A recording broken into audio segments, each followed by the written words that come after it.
ယုံတော်လေးဖြူဝင်းနဲ့သူ့ရဲ့မျက်နှာသဘောလာ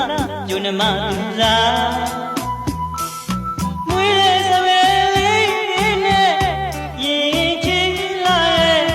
ဖြူဖြူပွေးပွေးရဲ့ချစ်စရာနာမည်ရဲ့နောင်ရဲ့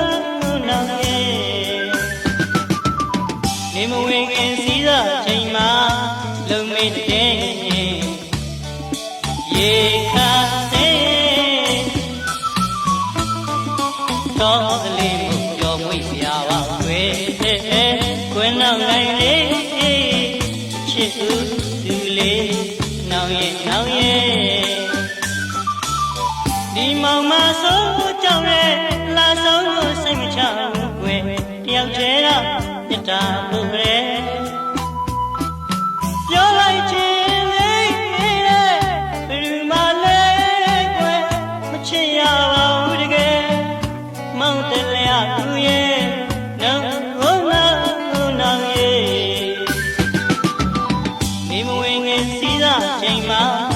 လုံမေ့တဲ့ရေခါစေတော်ကလေးမပြောမွေ့ပြပါွယ်ကွင်းနောက်နိုင်လေးချစ်သူလေးနောင်ရဲ့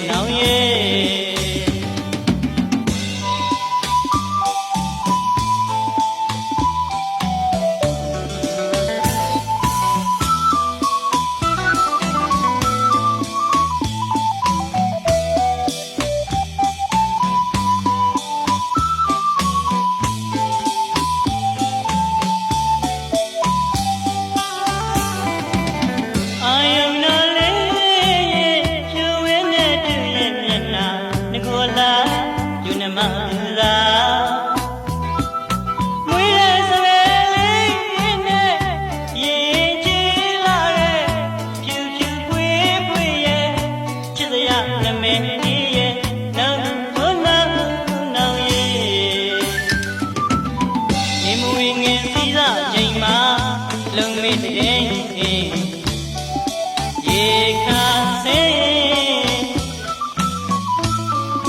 တော်